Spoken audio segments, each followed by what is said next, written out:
Oh, Here we go. Good afternoon.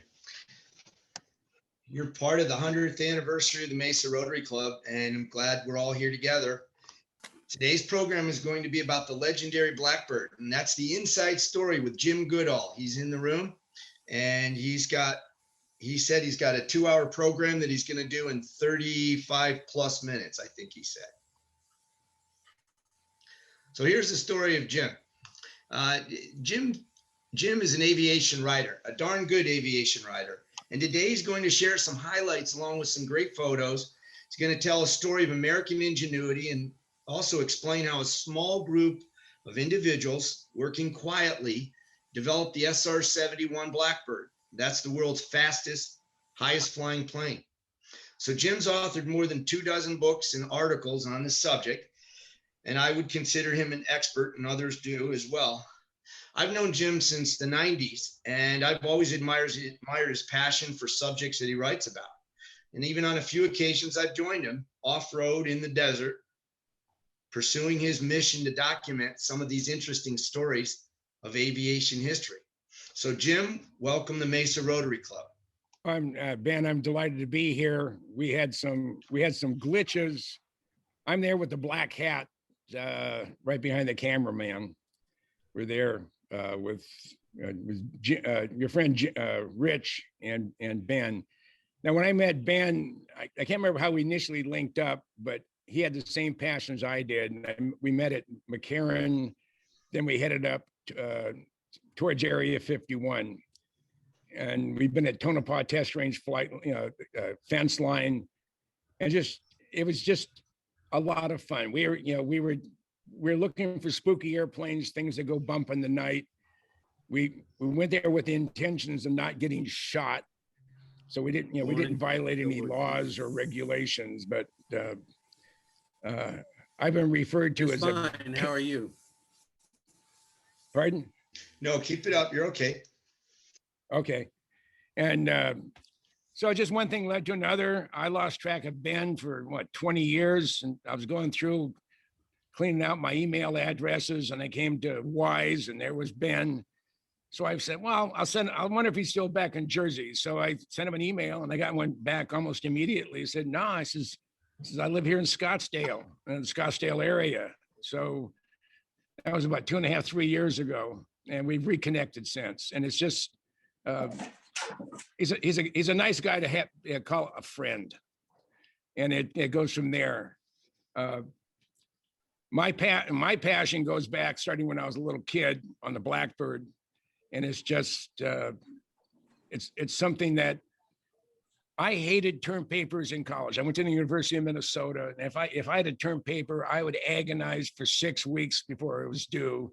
500 words, maybe 1,000 words. I sit there on my Smith Corona portable, non-electric, plunking it out. But one thing led to another. I hated term papers, but I had a chance to write a book on the very first F-117 book. And that one thing led to another. And before you know it, my 27th book comes out in April. And it's 382 pages, 1,100 photos, and it's a photographic history of the first 75 years of the Lockheed Skunk Works. Hey, Jim. Yes.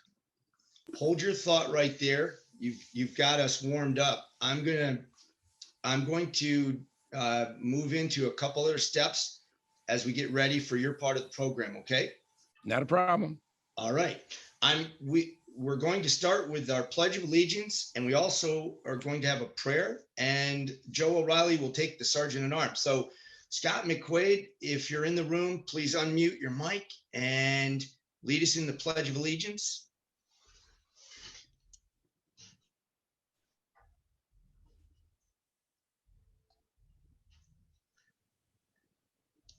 And since Scott may not be in the room right now, I'm going to ask Charlie Brown if he will lead us in the Pledge of Allegiance, and then we will go to the prayer from there. I pledge allegiance to the flag of the United States of America America and to the republic for which it stands, one one nation, nation, under God, under God, indivisible, with liberty and liberty justice for all. for all. And today's kids don't know that. You're right.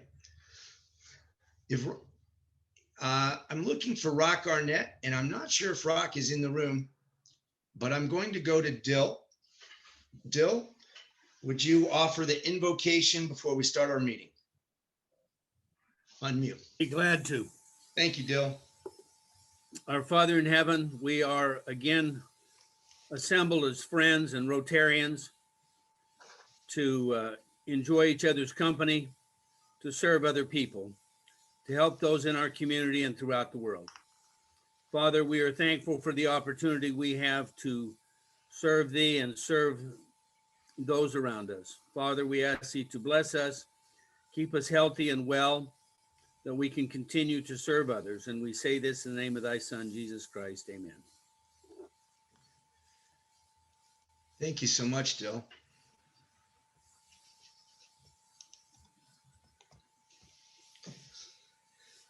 Next, I want to just recognize a couple of the guests that are in the room. I believe Ken Kost, our Chief of Police, is here or on his way. Alex Cruz from the Boy Scouts of America is also part of the meeting today. And I think Karen Lewis entered the room. Karen Lewis is a new Mesa resident, and she is very adamant about being involved with Rotary.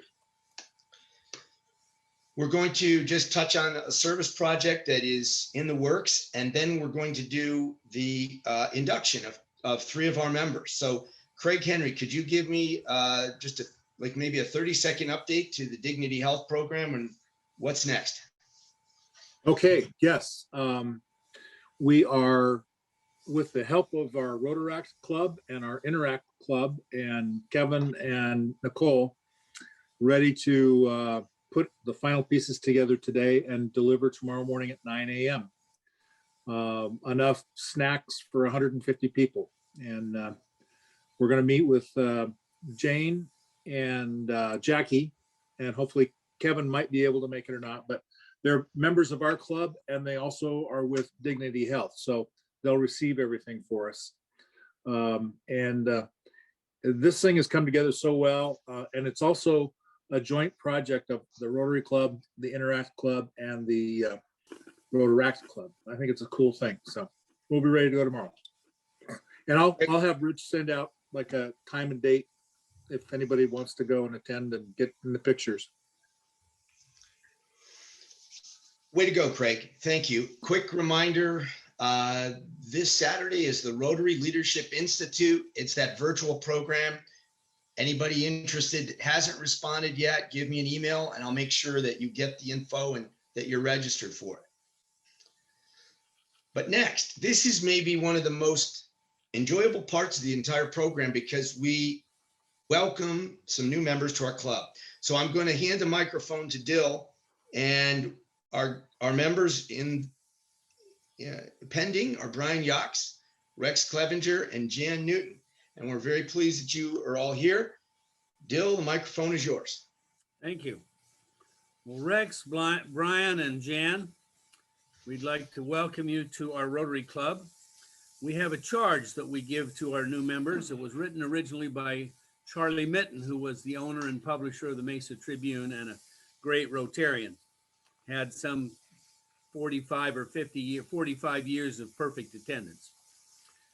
You have been elected to the membership of the Rotary Club of Mesa because you are a successful business or professional man or woman, a leader in your line of endeavor, and because we believe you possess traits of character that indicate an earnest desire to make your life successful in the biggest and broadest sense of the word. In Rotary, you will find a guide and an impetus for this success. Rotary is not a substitute for ambition. You will still have all of your energy, personality, and grit. But the principles of Rotary are economically and morally sound, and your adherence to them will make for your larger success. Your election to full participation in our club is an expression of the members' confidence in you and of your goodwill towards them, or towards you. Privileges and opportunities are to be yours. But along with these, you will have certain definite responsibilities, both to the club and to the outside world. The first principle in Rotary is attendance. Someone has said, and that was Charlie Mitten, the heartthrob of Rotary is its weekly contact of its business and professional men and women. And that's certainly true. There's no absent treatment in Rotary. Ever since its organization, our club has set a high standard in this fundamental of attendance. And you are now under a solemn obligation to do your part to maintain, or even better, this standard. When you miss our meeting, we expect you to share the fellowship of one of the other Rotary clubs throughout the city, throughout the state, or throughout the world. From time to time, you will be asked to cooperate with certain acts of personal service. Let me just say that no one has ever put more into Rotary than he or she has taken out. The returns to yourself will be in proportion to the investment you make of yourself in our club. Finally, the cornerstone of Rotary is friendship, fellowship, attendance, work, play, the use of the first name, and a common ambition to serve others. All of these are factors in the building of friendship. Just in proportion as you do your part, will you come to know and honor your fellow members. And just in that proportion, will you prove yourself a worthy member of the Mesa Rotary Club. Welcome to Mesa Rotary. Thank you. Welcome, Rex, Yeah. Brian, and Jan. And soon, in the next probably couple months, we'll do a little talk or member information update that'll take a few minutes, and you'll share your information, a little about your background with everybody in the club. But for today, we'll say to you, welcome to our club, and we hope you take a look at the COG, the newsletter, and look at the front page, as we've all talked about before, and think about some area or areas that you may be more passionate about and want to be involved in. We have room for all of you on all of those committees, but we really want you to be involved in our club, and we look forward to it.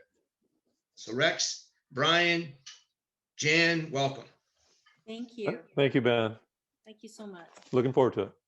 Great. Oh, I was on mute, sorry. Thanks, guys. Glad you're here, Brian.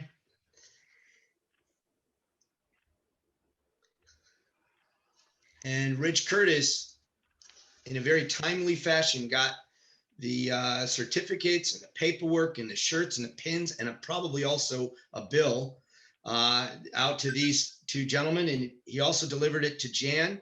We just weren't able to get a photo of Jan, but we will maybe next week or the week after. Hey, Ben, just real quick. Yep. Jan's in Payson. It's not that I didn't want to go up there or have breakfast with us.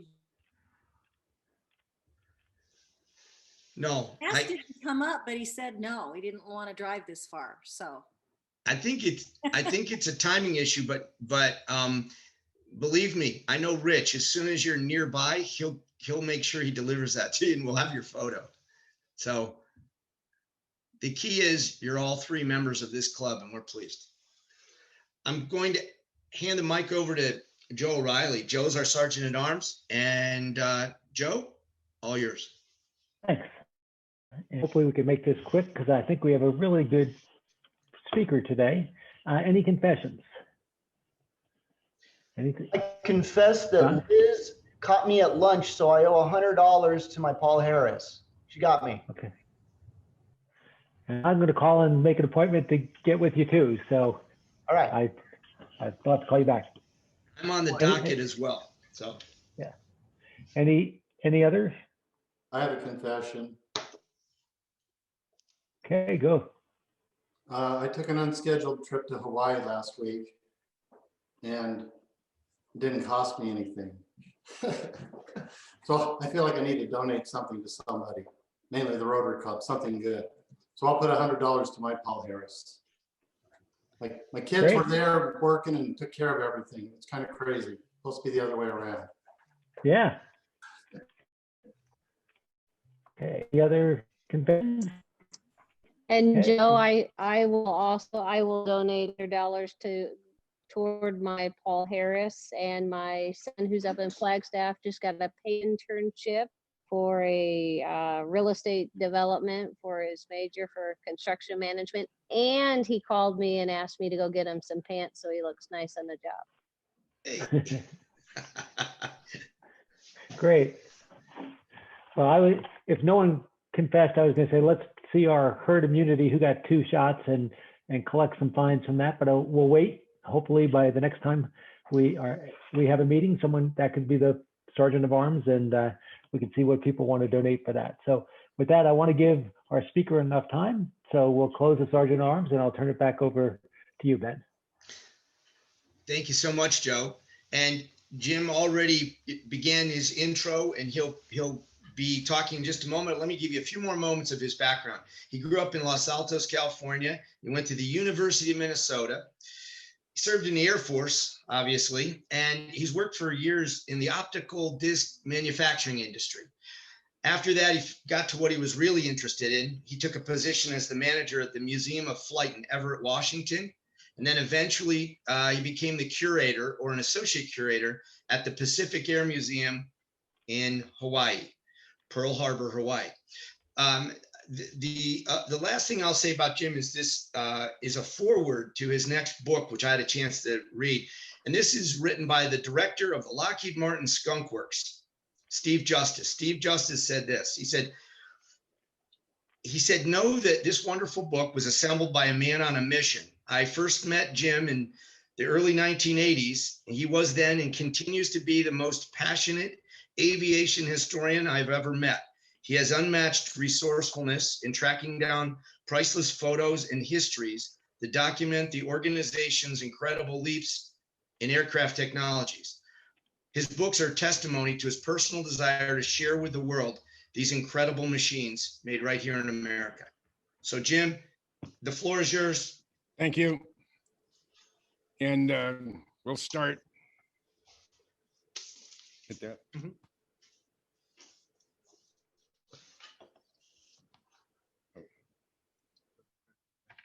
Did it share? It is shared.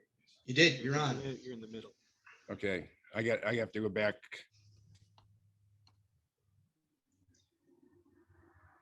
What are you making, a submarine there? Well, no, what happened, I was going through with Bob, and I forgot to send it back to 0. So you're gonna see some of the stuff I'm gonna be covering, and I'll explain everything here. Sorry about that. We had a lot of computer problems early on when we were trying to set this up. And fortunately, Bob was able to get the bugs out of my Mac, and now because we were transmitting everything, but we why does that stop? Hold on. Oh, it's all right. Now it's. Put you back over it.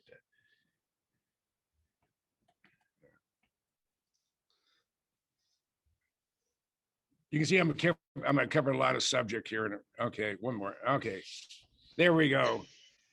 This is my presentation. It's I left a lot of it out, but I'm going to be covering primarily the CIA version of the Blackbird, which is which you can see right in the middle of the screen.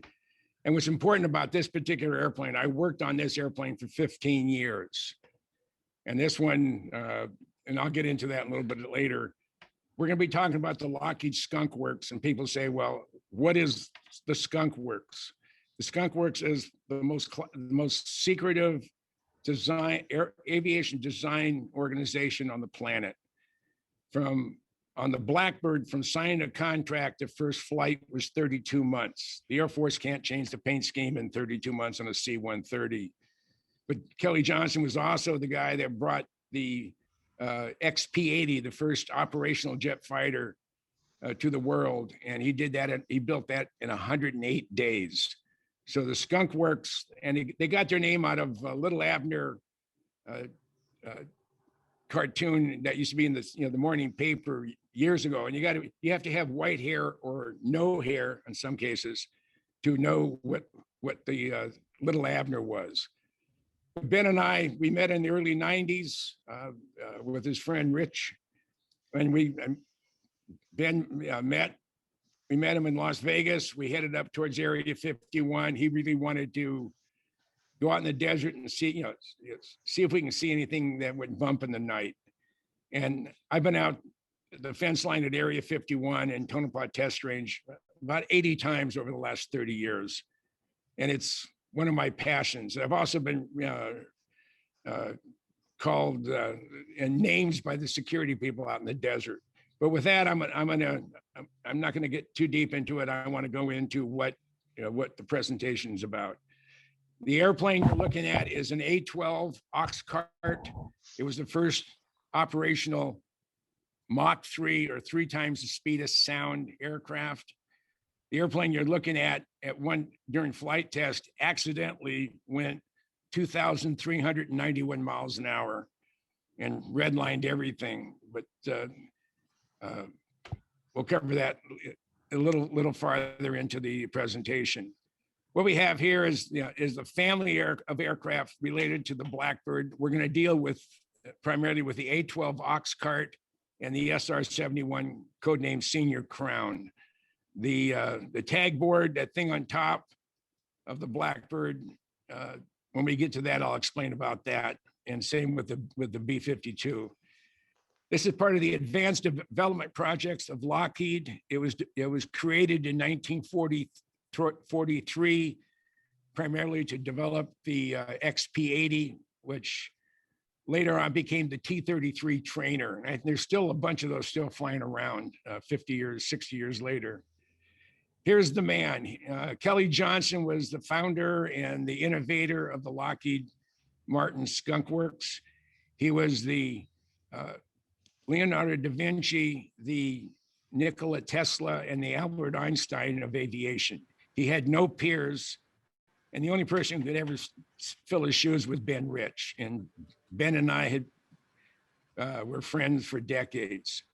One of the reasons I got an airplane to Minnesota because of Ben, but we'll get to that as we go. Here's Kelly again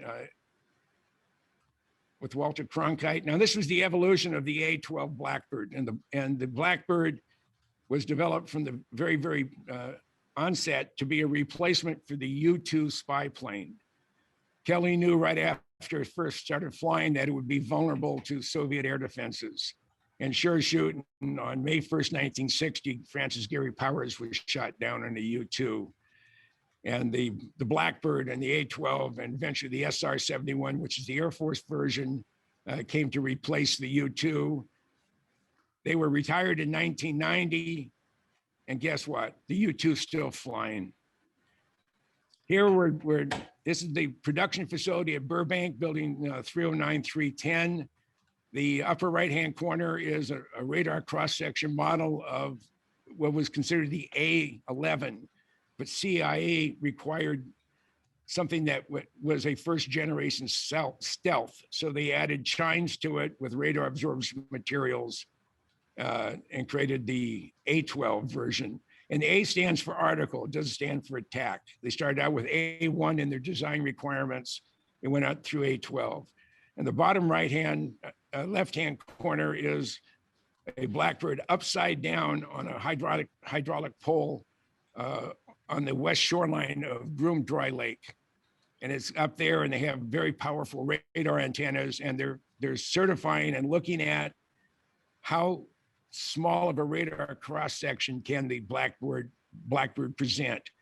And the operational airplanes at subsonic, the radar cross-section, excuse me, was 22 square inches.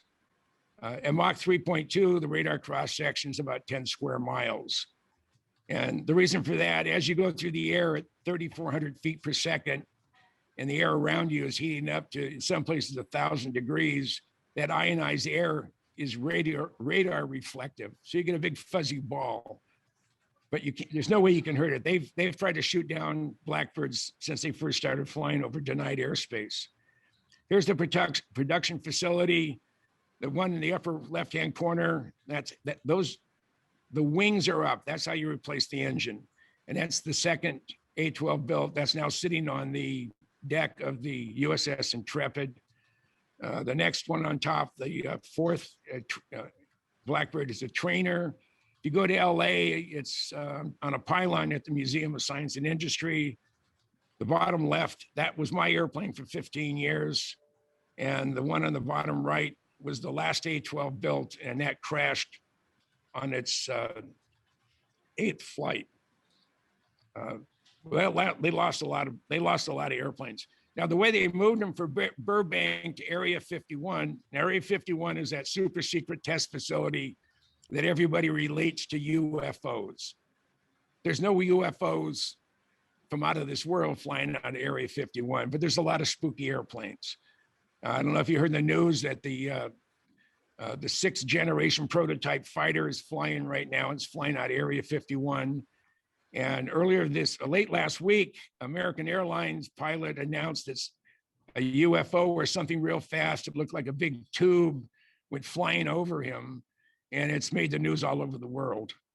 So whether that's one of ours flying out Area 51, or if they're flying out of some place that not of this universe, out of this solar system, then that could be too.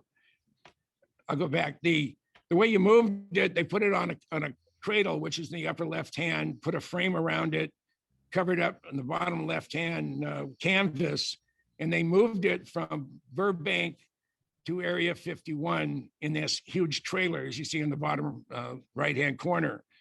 Now, what they did a study on when is the quietest time on the freeways in LA. This is back in the early 60s. And they figured that between Tuesday night, between 2 and 3 a.m., actually Wednesday morning, would be the best time to leave. So that's when they'd leave. They'd head up I-5, they'd turn over at, I think it was at Gorman, excuse me. And they went through Mojave and eventually up through Ridgecrest and then into Area 51. But one of the funny things where the vehicles stopped down at the bottom right-hand corner, they were turning a corner and they clipped an old farmer's beat up farm truck, pickup truck. It was probably a 40s vintage, and it scraped the side of the cab. And the CIA agents went up to her and said, "Hey, we're really sorry about the accident. Let me buy your truck from you." So this is 1962. They gave him $10,000. And then they said, "Oh, by the way, we don't want your truck. You can have it back, but you can't say anything of what you saw today." And he said, "Saw what?" He said, that's the best answer." So he went on his way. In today's money, that's worth what, $120,000, $150,000 equivalent? That's a lot of money back then. But money was no object. Now, the upper right-hand corner, this is on Groom Dry Lake at Area 51. They needed to be able to validate and test the ejection seat. It was a Lockheed design seat. And they built up, they had a forward fuselage. They initially went out and rented from Hertz a Pontiac Bonneville to bring the sled up to 125 miles an hour. And then they would set off the ejection sequence to make sure he got out, the pilot would get out okay. Well, they blew the transmission. So they put it on a trailer. They drove back to Las Vegas and said, "I don't know what's wrong with Pontiac, but it won't go." So they got a 60 Thunderbird. They put a bumper hitch on it, and they're pulling this thing. This is the 24th test of the ejection system.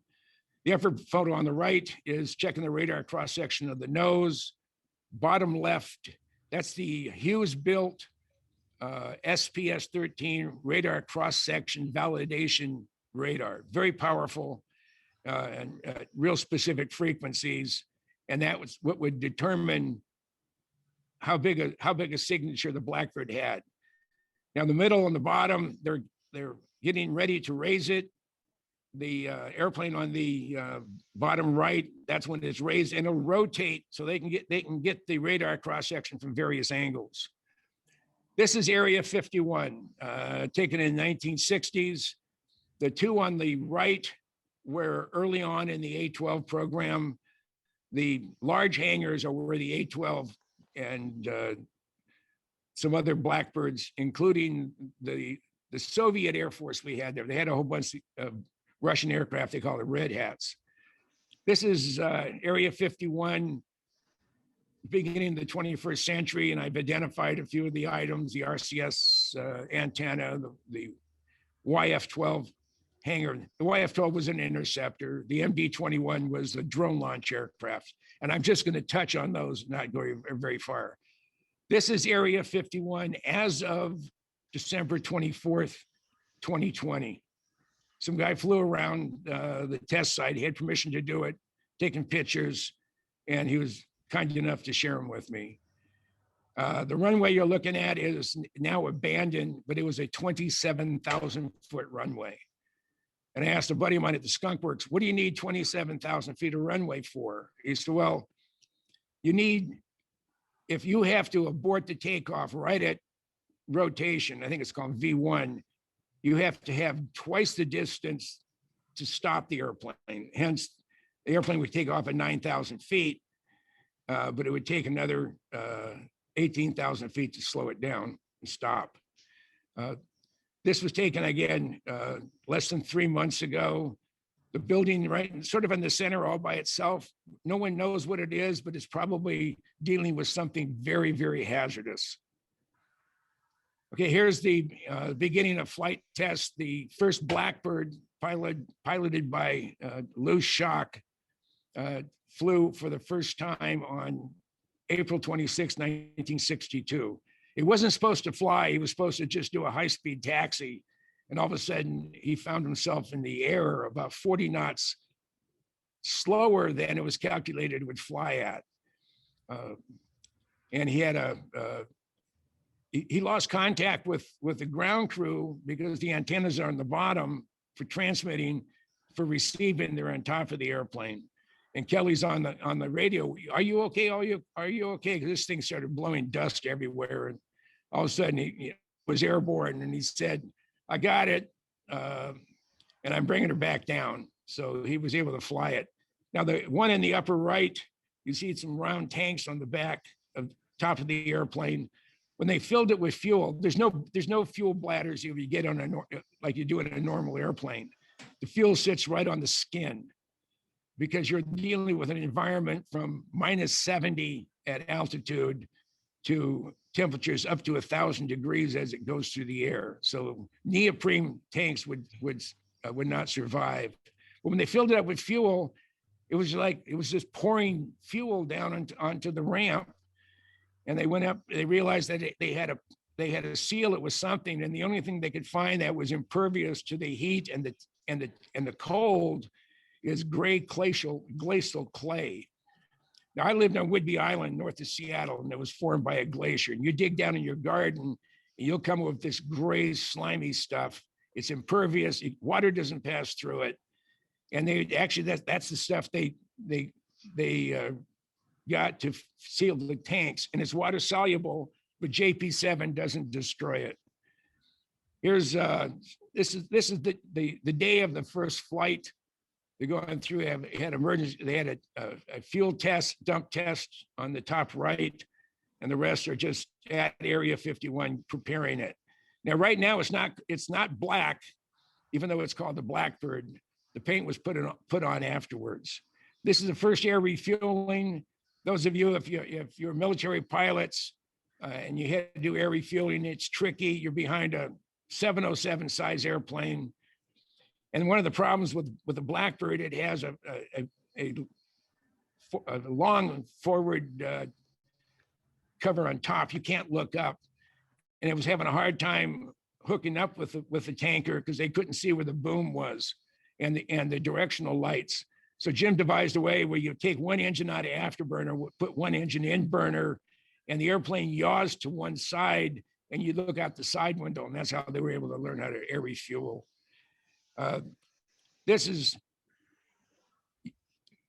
They built 50-man Blackbirds, and over the course of the almost 30 years that they were operational, both the CIA airplanes and the Air Force airplanes, they lost 20. And what you have in the upper left-hand corner is the third A-12 being built. The upper right-hand is in natural metal in black, flying over. You see the sort of the circle or the dot above the clouds above the airplane. That is the Sedan crater in the Nevada test site. That's 1,350 feet across and about 400 feet deep. And then a nuclear detonation caused that hole. Bottom left is what the Blackbird is now all black. And the bottom right, Ken was flying through clouds near Wendover, Utah, and he was trying to descend. And the static pitot tube, that's the little thing that sticks out the front of the airplane, that's supposed to heat up to 1,100 or 1,000 to 1,100 degrees to make sure no moisture gets into the static pitot tubes. Because that's what the flight computer gets all its information, speed, angle of attack, and everything. So Ken was trying to back off. He wanted to descend below the clouds. And as he's backing off the throttle, the instrumentation isn't moving. Now, in an airplane like this, you have no sense of what your angle of attack is. That's when you're going, when you're going up. And at 16 degrees angle of attack, you're fine. At 16.01 degrees, you're in an inverted flat spin. And the only way out is grabbing that little circular thing in between your legs called the ejection handle, a loop, and you eject. Ken got out okay, but this is what's left of his $60 million airplane in $1960. His $60 million airplane in an area south of Wendover, Utah. To keep the general public out of there, now this was crashed in May of '63. They told the world that it was a Air Force fighter jet that had a nuclear weapon, and there is plutonium scattered all over the neighborhood. So stay out. And no one ever went to dig up stuff until a couple of years ago. Okay, this is the trainer. This is called the TA-12 or A-12B, or they also call it the titanium goose or the dollar ride. It wasn't capable of Mach 3 flight. It was only capable of supersonic. And if you went into a dive, you can go Mach 2, but typically you were limited to Mach 1.7. And it's the only airplane that Kelly Johnson, the founder of the Skunk Works, at the time the president, ever flew in. Bottom, I should have had this reversed. The bottom left is what an airplane looked like in flight. The bottom right, that's Kelly Johnson. He's in the front seat. The upper left is when they finished with the program and they were cocooned. They're at Palmdale Air Force Plant 42. And now the one on the upper right is how it's displayed at the Museum of Science and Industry in LA. Here's loading up with gas. This is from the CIA. This was the operational route of the A-12 as it was designed to fly over the Soviet Union. You take off from Area 51, air refuel off of Greenland, air refuel again over Turkey after you cross through the Soviet Union, and then back and refuel again out of Thule, Greenland. This is your another view of the A-12. That's Area 51 below. That's one of the prettiest shots of an A-12 in flight. Various schemes. This is my airplane that I worked on for 15 years. It's everything about it is cool. I mean, you touch it, it's huge. You don't realize how big it is until you're around it. The A-12 is 105 feet long and a 58-foot wingspan. Here it is on the ground in what they call black shield markings. Those red tail numbers are bogus numbers. This is when they were flying out of Kadena, Okinawa. And to confuse the Russians and the North Koreans and the Chinese spies that were on the island, they changed the tail number, last two digits, on every flight. Some flights, they would paint over the tail numbers with latex paint on a totally another bogus number. When you took off and flew at Mach 3, the paint would peel off or burn off. And when it landed, it had a different tail number. Sometimes it'd have one tail number on one side and one tail number on the other. And it just confused the heck out of them. Now, here's a few more shots of the airplane. The one on the left, that photo cost the CIA $5,000. They used it in a publication. I called a buddy of mine and said, hey, the CIA used my picture and they didn't give me photo credit. That's what I was upset about. And my friend Jim said, you can sue them for up to $37,000 for the improper use of a copyrighted photograph. So I sent the CIA a bill for $37,000. And I get a nasty gram back saying, we could have bought this photo almost anywhere, got it from Lucky for free. I said, if you could have, you would have. So I said, how do we know it's yours? So this photo was in the Wall Street Journal, copyrighted to me, and 9 other publications. So I sent those copies off to the CIA. A week later, I get a call from a Mr. Levine, who is the chief legal counsel for the director of Central Intelligence. I mean, I went all the way to the top. And he said, we understand it is your airplane and your photo, but we can't agree to $37,000. I said, well, make me an offer I can't refuse. And I said, and I was willing to go for $500. And he said, how about 5,000? I said, sounds good, but I also want to have permission to come on to the campus of the CIA and photograph my airplane, because they took that airplane from our museum and moved it to the headquarters of the CIA. And I said, well, what's your other request? I said, I want permission to come onto the facility of the CIA and photograph my airplane. I said, well, you have to get permission from the director of Central Intelligence. So he went there. A couple of weeks later, he came back and said, you got permission. So from there, I was able to get onto the campus and show it. Now, this is all at Area 51. These are various shots. This Blackbird right there, he's getting ready. Mel Vovadich is in the pilot, is in the cockpit. It's May 29th, 1967. Mel's going to fly from Groom Lake, Nevada to Kadena, Okinawa, near Japan in 5 hours and 23 minutes. And a couple of days later, the first flights over North Vietnam were started. This is the typical cockpit of an A-12 Blackbird. Now, considering this is the most high-tech airplane in the world at the time, guys who were in aviation today refer to those as steam gauges. But that's what you had to fly the airplane. And I asked pilots from Blackbird and A-12s, what is it like looking out the window? And he said, at 3,400 feet per second, you don't have time to look out the window. You're scanning all the instruments and the annunciator panel constantly.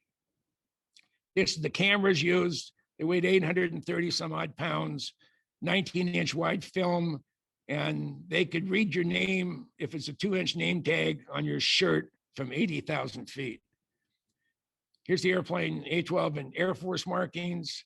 This is my airplane. This is what I was allowed to come and photograph. And I walked all the way around. And this is the placards that are underneath. And of the bottom center said CIA pilot's roll. The only 2 guys I haven't interviewed were Walt Ray and Jack Weeks. Walt was killed when he ran out of fuel at speed and altitude. He was at 90,000 feet. But he was a short guy, and they modified his ejection seat, and it malfunctioned, and he rode the seat all the way to the ground. When the program came to an end, they flew him into Air Force Plant 42 in Palmdale, and they pickled him with spray lat. That's a latex rubberized material, and it just seals the airplane up.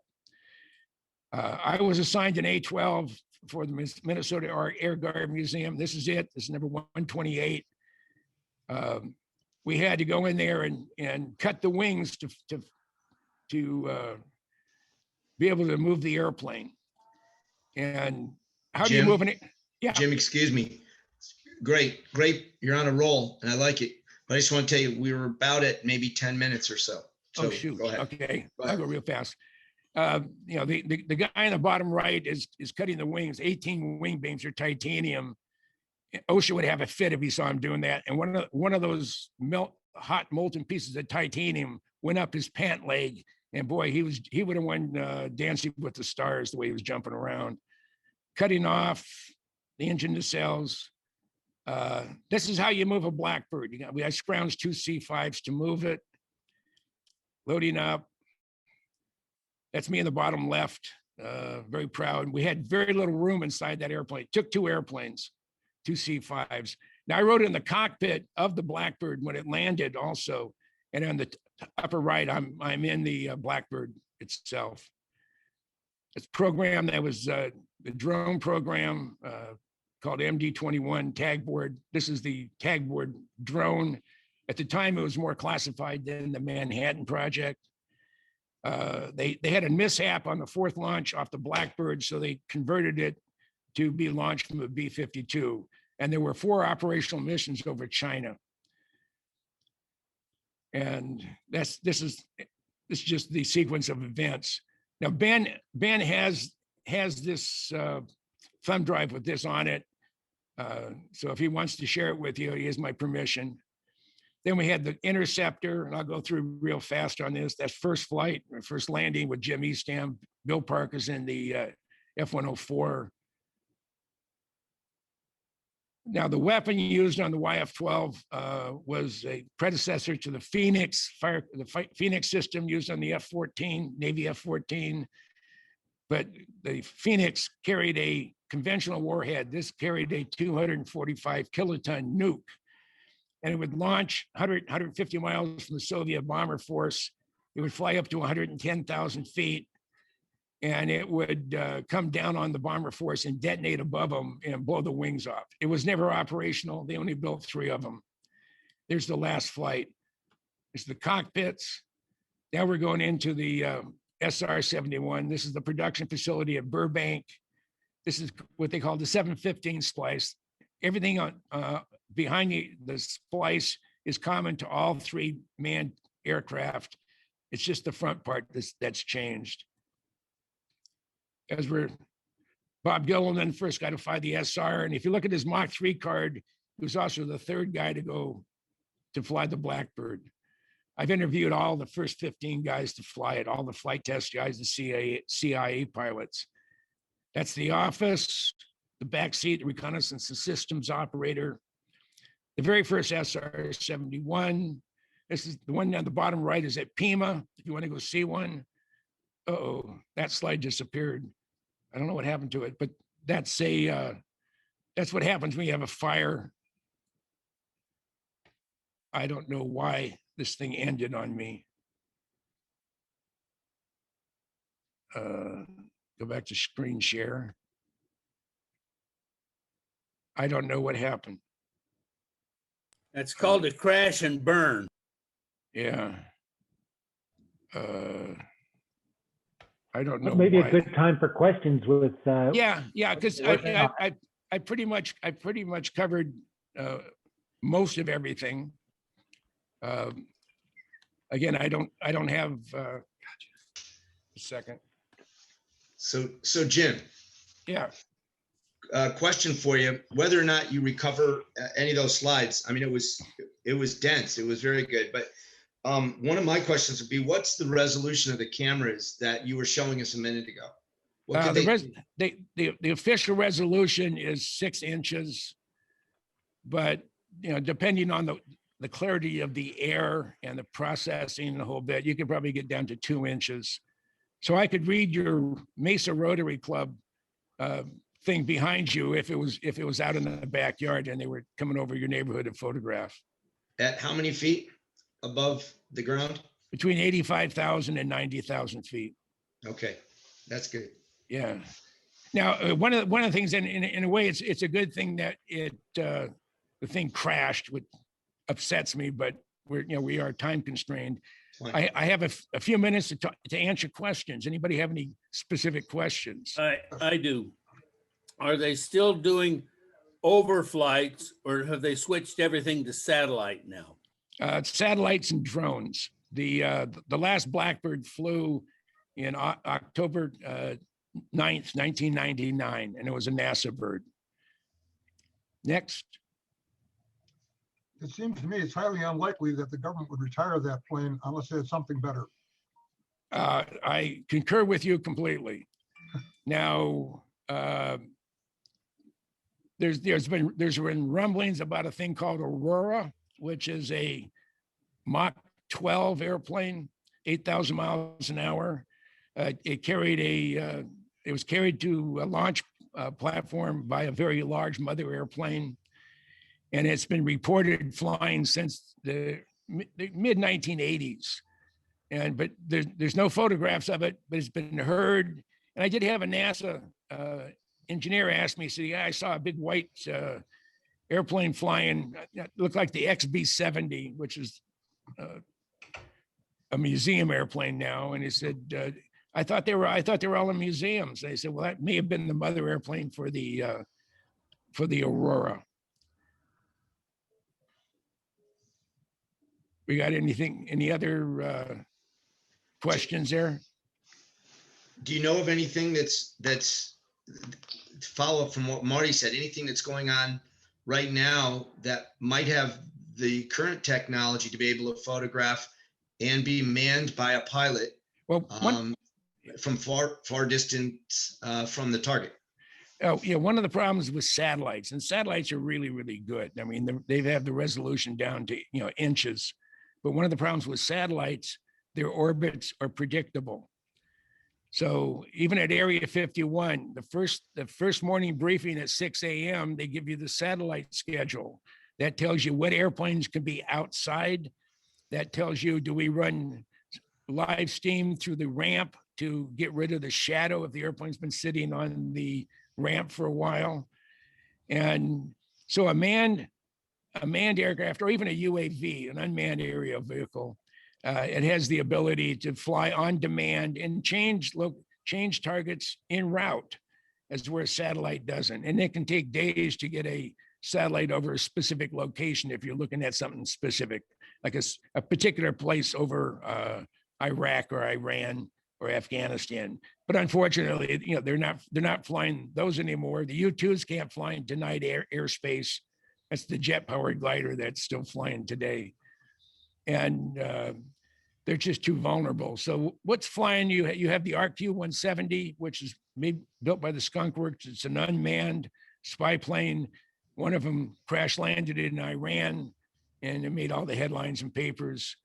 And then they have the Northrop Grumman RQ-180. If that flies at 80,000 feet, and it's used primarily for reconnaissance. You got some other questions? For a minute or two, yes. We'll do a quick one. There was a speed record that was set when that plane was retired, the day it was retired, I believe. And it flew from the West Coast to the East Coast. Can you give us the short version of that record-setting flight? What happened? How they did it? The same airplane set a record run from New York to London in 1 hour and 55 minutes.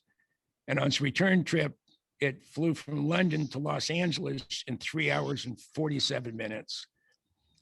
And then when they retired, that's when it's still operational, but it holds those records today. But when they were ready to retire the airplane, they flew from LA to DC in 1 hour and 4 minutes. And Ben Rich, who was at the time still the president of Skunk Works, said that when they fueled up over Los Angeles, they didn't know if they got a full load of fuel because their fuel gauge malfunctioned. It wasn't until they hit St. Louis that the gauges came up. They realized they had enough fuel, so they redlined it. They just pushed the throttle all the way to the firewall. And those of you who've driven around the country, they went from St. Louis to Cincinnati in 8 minutes. And if they were able to redline the whole distance, they got it on its retirement flight. They could have gone from LA to DC in 47 minutes. So, and this is an airplane that we don't know what replaced it. Something incredible had to be there. So,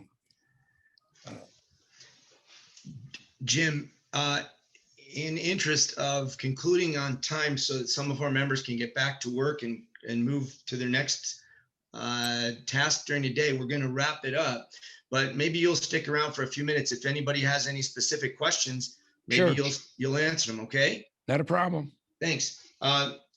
It was a packed program with, like you said, 2 hours worth of information. Way to go. It was interesting. And with that, I'm going to. What's the name of the book? Well, I have 27 books. The new. My newest one is 75 years of the Lockheed Skunk Works. It comes out in April. It is 382 pages, a little over 1,100 photos, and I covered 43 programs. And about half the photos have never been in print. They've been seen, some of them have never been seen, but over half of them have never been in print or any books. So I'm very, very happy with that. Just a quick Rotary story. In 1975, I was a member of the North Sacramento Rotary Club, and we were invited to go out to Beale Air Force Base to look at the SR-71s. And they were in hangars and they were black. They were at Beale, right? Correct. Yes. And we went out to Beale and the SR-71s were in hangars and we were allowed to walk around and look at them and do everything. And the one thing that stunned me more than anything else was that the aircraft fuel was dripping off the wing into areas where they recollected or did away with the fuel, because they explained to us that as the planes got into the air and the titanium got hotter, it would seal the cracks and the fuel would no longer go out. Is that correct? That is correct. Now, during training operation, first of all, the airplane carries 100,000 pounds of fuel. It's about 12,000 gallons. During combat operations, they would put in 60,000 pounds. During training, they would only put in 40,000 pounds. But training operations, when they were leaving a hangar at Kadena, there could be anywhere between 2 and 4 inches of fuel on the hangar floor as they taxied out. And it would leak or consume 5,000 pounds of fuel before it took off. There's a lot of fighter aircraft that don't carry 5,000 pounds of fuel. And a real funny, as far as the fuel goes, the first public showing of the Blackbird on the East Coast was at Andrews Air Force Base in Washington, D.C. And the fuel NCO sergeant was sitting on the fuel cart. He had pans underneath the airplane as things dripping. I mean, it's like someone had a garden hose on top of the airplane. And he sees the Andrews Air Force Base fire marshal walking towards him. So he pulls out a cigarette and he lights the cigarette. He's sitting on a fuel cart. And the fire chief looks and said, "You put that thing out now." And he gets it and he flicks it into the pan of fuel underneath the airplane. And the guy hit the deck, and the sergeant started laughing. He said, that stuff is so non-volatile, you could use it in a fire extinguisher to put out fires. And the only way you can light it is chemically. You have to use a pyrophoric chemical called TEB, tetraethylene boron. And that's how they light it. So yes, you're correct. It leaks like a sieve. It was tremendous to go out there and see it. It was. Thank you for being with us. Oh, it's my pleasure. My pleasure. And one of these days, if we can ever do it in person, I'd come back and I'd give you a presentation on the B-2, because I've written books on the B-2 as well. Wow, that would be great. Yeah.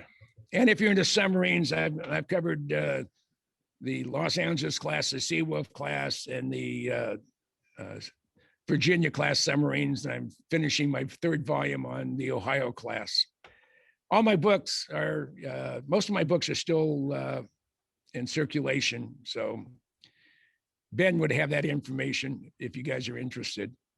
I can also say I also got up to Beale Air Force Base in a helicopter. I was flying I was in the Army Reserve out of Los Angeles. Uh-huh. And we flew up to Beale, and as we were taxiing or hovering in toward landing spot, we flew by the SR-71s that were parked in revetments.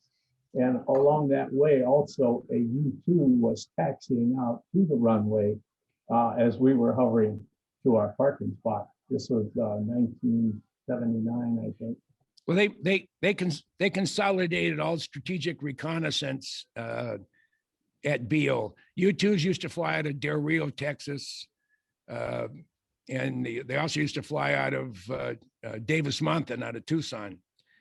But I think in the late 70s, they moved everything over to Beale. So you had the U2, the early U2s, the Cs, and then you had the operational ones with the U2Rs, which was a totally different airplane, and the R stands for revision. And now they're flying the U2S, new engines, glass cockpit, and they've been flying since '55. It's amazing. Jim? Yes, sir. Let me break away for a moment because I want to tell everybody about what's coming up in the next week or two. And you just stick around in the room. Anyone else that might be interested can stay in the room as well and chat. Okay, so just stand by for a minute.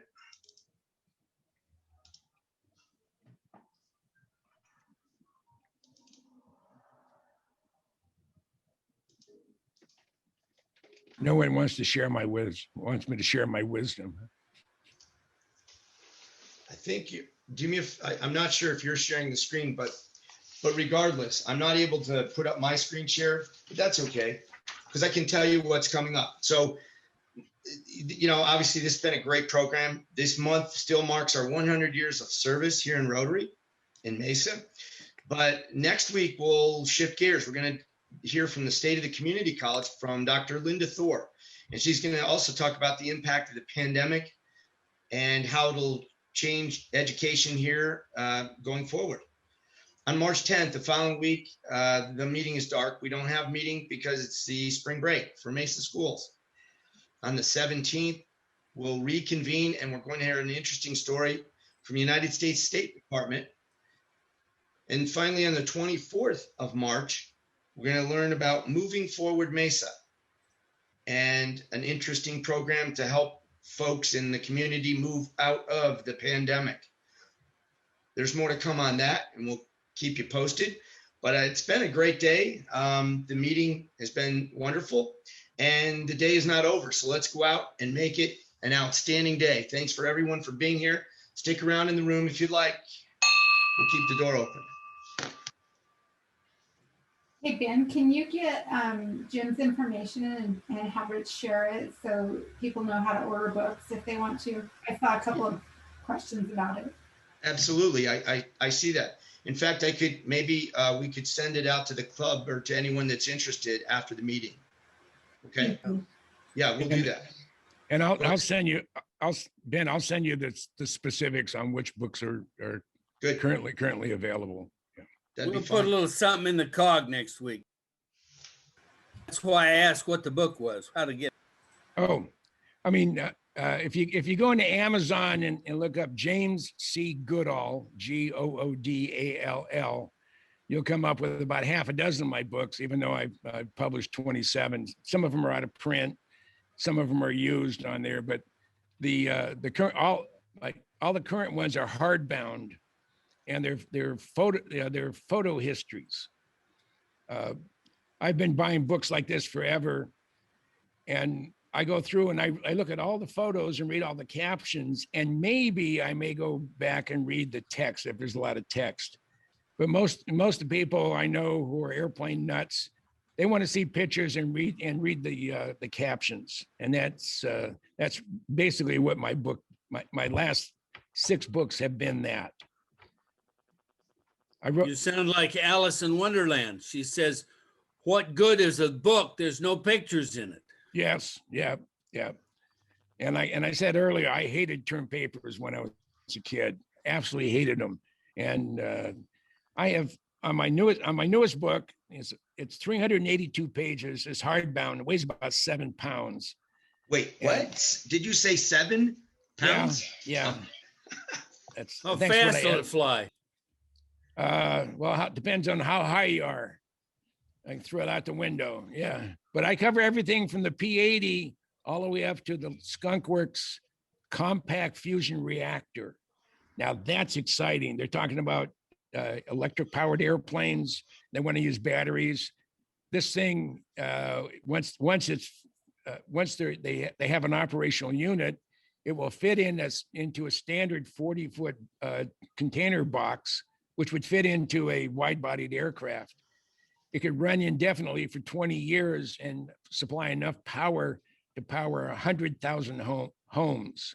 So theoretically, you could have a commercial airliner that could take off from San Francisco, fly around the world, land back in San Francisco, and never had to refuel. That's the potential that the compact fusion reactor has. And they're working on that at the Skunk Works, Jim? Correct. That's one of the chapters of the book. I covered 43 programs. There's probably 43 programs that I'm not aware of, but I have stuff that has never been reported on in the book. And if you're a helicopter pilot, I cover the Lockheed Skunk Works AH-56 Cheyenne, which was a rigid rotor, flew in the early 70s. It went 300 miles an hour helicopter, but it had a pusher in the back. The tail rotor turned to a pusher, right? Pardon? The tail rotor then turned, swiveled and became pusher. Yep.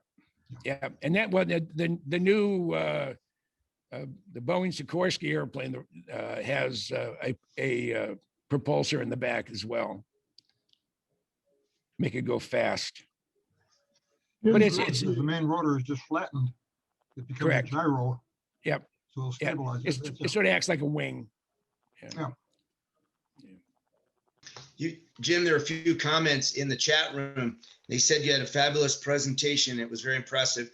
And a couple people sent me a private chat or a public chat here, and they asked if you would endorse a book to them. So I'll connect with you later, and we'll figure out how they can do that if you'd like. I mean, I'm going to have a bunch of books sent to my home. I can always because they're so darn heavy. And I think they'll fit into a standard priority box, the smaller box. But what I'll probably do, if anybody wants them, I can autograph them and I can drive them up. I'm 2 hours away down in Oro Valley, and I have a lot of friends up here, Ben being one of them. So I would be more than happy to bring a whole slew of them back up if you guys are interested. Okay, I'll let you know. Sounds good. Thank you, Jim. Great program. It was my pleasure. We had all sorts of screw ups during last week trying to figure out how, because I couldn't get the microphone to work. I tried everything. My iMac at home, that part of my circuit is dead completely. So I have to bring that to Apple. But finally, I told Ben, I said, well, tell you what, I'll come up the day before. And I got with Bob here at Chamber of Commerce, and he's a Mac whiz, and we're able to get this thing up and running. Because I only use my laptop, my MacBook Pro. I only use it when I travel. So well, it went well, Jim. And thank you. And the glitches aside, no problem. We just, if we had more time, we had more slides to talk about. But you did great. It was an excellent program. Thank you so much. Yeah, I mean, I could. Thank you very much. Ben asked me, he said, how long can you talk? I said, maybe 30 minutes to 10 hours. It depends on how my voice holds out. But I could go through all 50 airplanes and the drones. I could go through the personalities of the airplanes, all the losses, all the successes, what they did, what they didn't do, and the whole bit. So it was, but I'm willing to come back again and finish the rest of the presentation if you guys are interested. Maybe you'll do one on the B2 someday down the road from here. I would love to do that. Okay. Yeah, and I'm the only guy in my neighborhood to have flown the B2 simulator. I've been up in the cockpit. I'm on top of the B2. I've been all over it. And my last day at Whiteman, I was there for 3 days. And Whiteman is where the B2s are home based. We headed to just a building off the flight line, nothing special about it. We had a cipher lock to go into the building. We go in there, we go up an elevator, not an elevator, but stairs. We get up to an office area. And then there was a combination lock to go into another hallway. We went down there and there was 3 doors. I mean, it's almost like The Price is Right. So we stopped at the first door, opened it up, and that was the simulator. I thought they were going to show it to me, but they said, no, you're going to fly it. So I flew it for 2.5 hours. And it's great story. Look at, yeah. Hey, Jim, I just noticed Brian Yox is still in the room. He's a new member today. He's one of the fire, he's an assistant chief in Mesa. No, Deputy Chief, don't promote Deputy me. Chief. I'm anticipating good news down the road, Brian. That's all. Pardon me. But you were in the Air Force Reserve. You're in Air Force too, right, Brian? I was in the Air Force from 79 to 83. That's what brought me out here from Buffalo, New York. And I was a jet mechanic working on T-38s my entire career at Williams. I went in on my 17th birthday, and because I love airplanes, and I saw some of the most incredible things fly. I never saw the XB-70 fly, but I saw it in the production facility when they were building 2 of them. So I retired as an E8, and then they told me a month later, oh, by the way, you're being retired today, and no time in grade, so I retired as an E7. But it was fun. I would do it again. Oh yeah, I got out as an E4. So great presentation, man. I really enjoyed it. Yeah, I enjoyed doing it. And usually the limiting factor is my voice. So I have a real raspy voice. I had a breathing tube going down during an operation for 11 hours. And I've always had a gravelly voice since, but I'm not dead. There you go. Yeah. Very good. All right, guys, I got to split. We'll see you next week. Sounds good. Brian? It's really great meeting somebody who likes airplanes as much as I do. Hey, I'd like airplanes more than anybody, I think. A real funny, just for you, Marty, primarily. I was at the fence line at Tonopah Test Range with John Lear. His dad's William Lear. And John's a character. And it's 11 o'clock at night. It's 1996. The F-117s stealth fighters have moved out of Tonopah, but there's a lot of activity there. And we're sitting out there in our lawn chairs with night vision goggles on. And we see 3 armored personnel carriers coming up, one from the east, one from the west, and one from the south. And then a vehicle coming on the north side, on the BLM side. And all of a sudden we have floodlights on us. John has 3 little red dots bouncing on his chest. I have 3 little red dots bouncing on mine. And a guy comes around John's pickup truck on the north side of the fence. He has his hand on his 9mm. He said, "You're in a restricted area and I'm ordering you to leave." I said, "We're in public lands and I don't have to go anywhere. And I want to see some ID." And I said, "Sir, I don't know who you are." He said, "Well, I'm Captain so-and-so with Advanced Security, Inc." I said, "Well, you're a rent-a-cop. You don't have jurisdiction on this side of the fence." He said, "You're in a restricted area and you're going to leave." And I pulled out the official government map that lists the longitude and latitude to the second of the restricted area. And I pulled it out and I handed it to him. And I said, "If you look down at the corner of that fence post where my buddy has his feet up on the barbed wire, you'll find a USGS medallion. And it gives